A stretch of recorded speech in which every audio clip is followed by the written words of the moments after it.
Hi guys, welcome back to another episode of the PS2 Collector. I am your host Gamer994 and we're gonna continue our PS2 challenge. At the moment we are currently on 70 out of 4,376 games and we've currently spent £25.50. So I might pick up 10 more games for this episode. I'm gonna show them right now. Stay tuned. We're gonna begin with the sport titles because they're generally cheap and no one's hardly played them. So game 71 is Cricket 04. It was a game released in 2004. It was okay for a sports game, but not bad. So that's game number 71. Game number 72 is a simulation racing game similar to Gran Turismo, which is Racing Simulation 3. This game was intended to compete with Gran Turismo as well as the F1, EA's F1 series. This game did not do well in the market. I did play this game for like 10 minutes. I can see why. It's mainly focusing on F1. The controls are quite clunky. The graphics are a bit mediocre. It hasn't aged well, but nonetheless, there is fun to be had. If you do enjoy simulations and did not manage to play this, give it a go. So that's game number 72. Game number 73 is Superbike World Championships 2007, which is also 50p. So again, have not played this whatsoever. I'm gonna play it later on to see what this game's about. If you do have any memories or any, if you do rate this game, leave it in the comments below. And that's game 73. Game 74 is Jet Ski Riders, which is similar to, if you played a Nintendo GameCube game called Wave Race, it's similar to that but not on that level. I did play about a couple of minutes with it. It's quite repetitive, it is mediocre-ish, but they can do better. The price is not that much, it's only £1. Again, sport titles are really cheap on the PS2 for some reason. I think they released it in mass quantity. I think that'll be the only reason why the prices are like that. But yeah, that's game 74.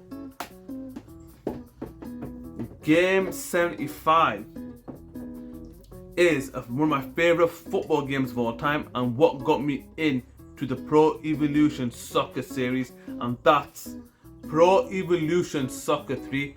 And this game is famous for having Pierluigi Collina as the front cover star because he's a referee. I think it's the only football game with a referee as a cover star. Imagine Anthony Taylor being on the front cover of FIFA. That would have put Twitter that would make Twitter go crazy if that was the case. But yeah, this game was absolute fun. For me, this is where the tides changed, because for years FIFA was the #1 game, and then came PES 3 and just took it straight to FIFA and managed to put PES domination for the next 5 to 6 years up until the next generation. The only negative thing about this game was again the licenses, because Manchester United were called Trad Bricks, Arsenal were called North London A. So yeah, if they had the license, it could have been up there as one of the greatest football games of all time, which I think it is, but that minor detail has cost it from being 10 out of 10. But if you look at my football games of all time, this is my second favourite. PES 6 will always be my favourite football game ever, and that's my opinion. And that's game number 75. Game number 76 is another game that I've never heard of. Stuntman. But whilst looking at the back of the game, you can go onto movie sets, you can do your own stunts in stadiums, you can create a replay mode where you can cause mayhem and just view your disaster or things like that. But yeah, I'm gonna give it a go because it does look quite interesting, and it's made by Atari, the same developers that made Driver 3. For me, Driver 3 was another clunky game, but I'll leave that to another day. But yeah, that's game number 76. Game number 77 is a famous PC game that got ported onto the PS2 or vice versa, and that's Commandos 2 Men of Courage. My memories about Commandos, that originally it was on the PC, it then got put onto the PS2. If you want to give my personal opinion, I think Commandos on the PC is vastly superior to the one on the PS2, because on the PC it's more graphically better, the performance is better, the frame rates are better, and plus it just laid out better on the PC than on the PS2. On the PS2 it's a bit slower, the loading times are a bit timely, and yeah, it's just not as fun as it is on the PC. But yeah, that's game number 77. Game number 78 is a Harry Potter game. For me personally, when it comes to Harry Potter games, I still think that Harry Potter Philosopher's Stone and Harry Potter and the Chamber of Secrets are a way better game than the rest. Them two are the only Harry Potter games that I would ever recommend. But this one is Harry Potter and the Goblet of Fire. It wasn't that expensive, only £2.50 for a movie tie-in game, which is not bad. But yeah, this game, I did not like it's like the freedom is not there. It's more congested. You can't really explore the Hogwarts world. And that for me is the thing that makes Harry Potter really, really good. That world you can explore. This game has taken that all away, and that's quite a shame. But yeah, if you do have any memories or do you think I'm wrong on this case, leave it in the comments below. And yeah, that's game number 78. Game number 79 is one of my favorite games of all time, and for me, put GTA on the map and created one of the greatest franchises in the history of video games, and that's Grand Theft Auto 3 on the PS2.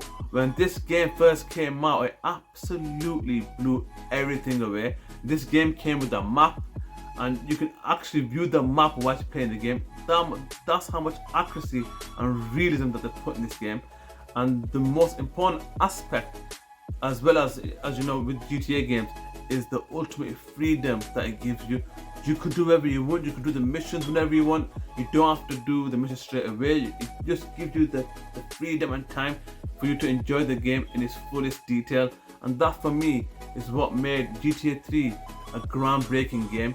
And this game, for the future success of the GTA series, they will need to thank GTA 3 for that.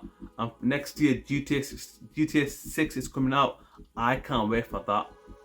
And yeah, this game was remastered for the Nintendo Switch and for the PS4 and the Xbox Series X.